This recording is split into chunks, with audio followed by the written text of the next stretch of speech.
Assalomu alaykum vatandoshlar, yaxshimisizlar, charchamayapsizlarmi? Hammaga sog'lik, salomatlik tilaymiz. Bugun Amir Temur bobomizning tug'ilgan kunlari. Shunga o'zim bilgan ma'lumotlar bilan vatandoshlarimiz bilan, Turkiy xalqlar bilan, musulmonlar bilan bo'lishim keldi. Men tarixchi emasman, endi kitobni o'qib, shularni bilib o'zimcha videorolik tayyorlagim keldi. Birinchi marta videorolik tayyorlamayapmiz, olmoqchiman. Amir Temur bobomiz biografiyasiga qaraydigan bo'lsak, 1336-yil hozirgi Qashqadaryo viloyatining Xo'jaylor qishlog'ida tug'ilganlar. Ko'p kitoblarda yozilgan ma'lumotlar ko'p, lekin men endi afsona rivoyatlarni ko'plar bilmaydi deb o'ylayman, chunki ko'plar bilan qiziqsa uni eshitmagan ekanman deydi. Amir Temur bobomiz tug'ilishlari to'g'risida ham afsonalar ko'p, bu endi fakt emas, afsonalar. Onalari Tigina begim bo'lgan, qabila oqsoqolining o'g'li bo'lganlar.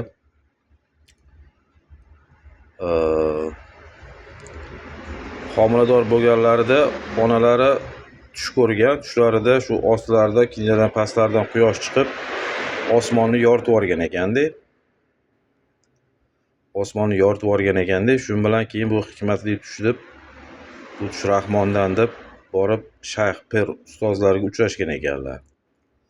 Buni bashorati nima bo'ladi, nimaga unaqa tush ko'rdim deb qiziq so'raganlarida, sen bitta farzand dunyoga keltirasan, u dunyoni o'zgartirib yuboradigan inson bo'ladi. Buni xosiyati shunaqa, xosiyatli tush ko'rsan.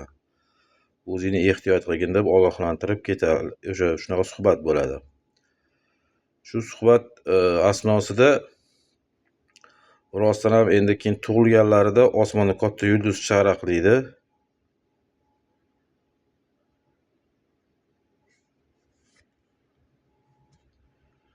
Osmonda yulduz charaqlab, har xil samoviy, bu endi afsona, bu rivoyat, bu aniq fakt degan joyi yo'q.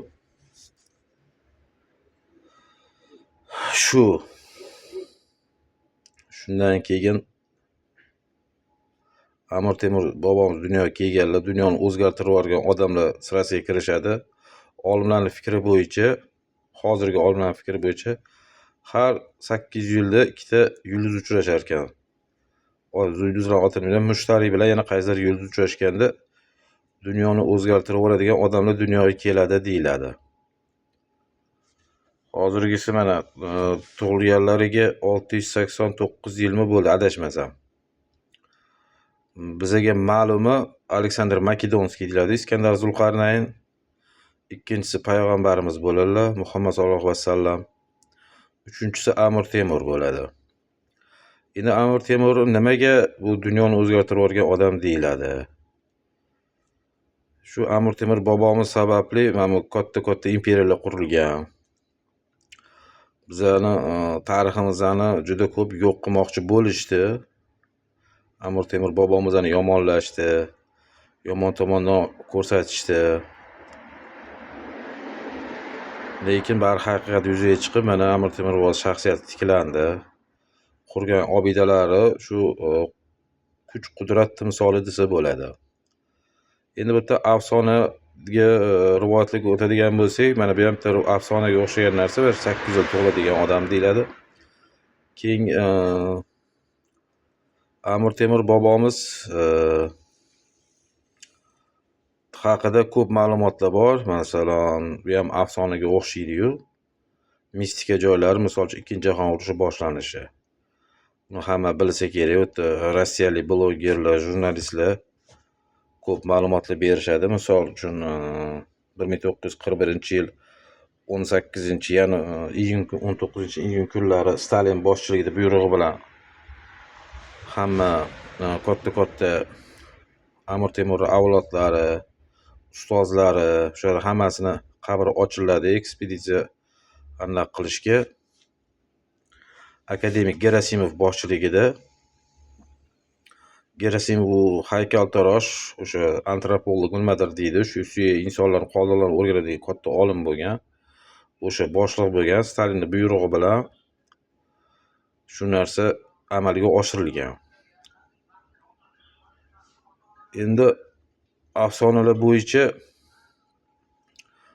svetlar ishlamay qolgan, o'sha marmar ko'taradigan toshlar ishlamay qolgan, krallar ishlamay qolgan deyiladi.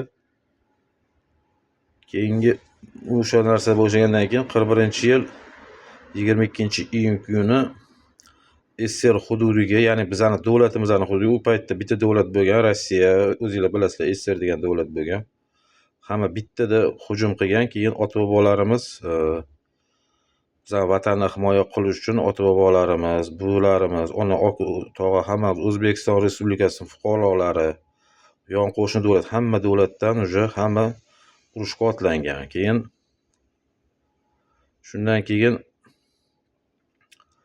katta vakolatli shaxslarning qulog'iga yetib boradi. O'sha general marshal, u paytda general Rokosovskiy, marshal Zhukovlarning anaqasi, u keyin Stalinga yetkazadi.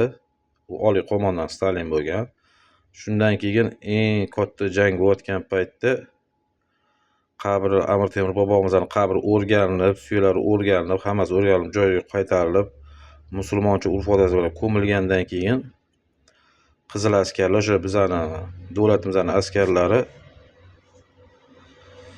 keyin g'alaba qozonishi, chekinishni boshlaydi. Ungacha juda qattiq urushlar bo'lgan. Shu undan keyingisi odamlar aytadi, qabriga shunaqa deb yozilgan, ruhini bezovta qilib bo'lmaydi deb. Bu birinchi bezovta qilish hisoblanmaydi. Bu ikkinchi bezovta qilish yoki bir hujjat uchinchisi ham deyiladi. Mana yana bitta ma'lumot bor. Eron shohi Nodir shoh ham Samarqandni bosib olganda bu qabrni ochtirmaydi. Ustiga ko'k nefritli tosh olib ketib, havas qilib Amir Temurga o'xshayman deb shuni anaqa qiladi. Olib ketadi, lekin elchilar xabar choparlar kelib vabo tarqadi deydi. Keyin yer qimirladi deydi. Shu bilan Eronda katta isyon boshlanadi.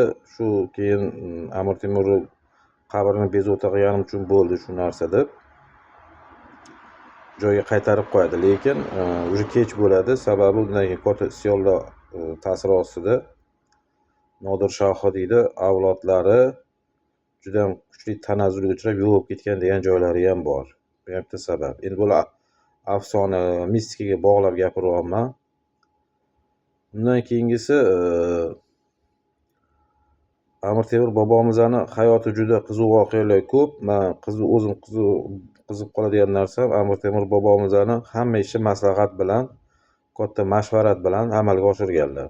Hech qanaqa urush, taxtga chiqish, nima bo'lsa ham shundoq o'zlari bemaslahat ish qilmaganlar. O'shaning uchun shunaqa katta davlat qurilgan, qudratli davlat qurilgan. Turkiy xalqlarda tarixda bunaqa qo'mondonlar sanoqli.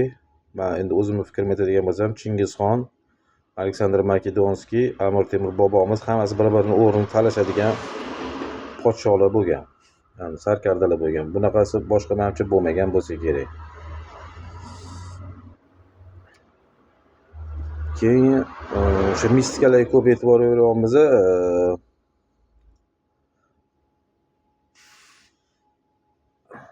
Hozir shu yerda to'xtatib turamiz. Rahmat hammanglar eshitganingiz uchun.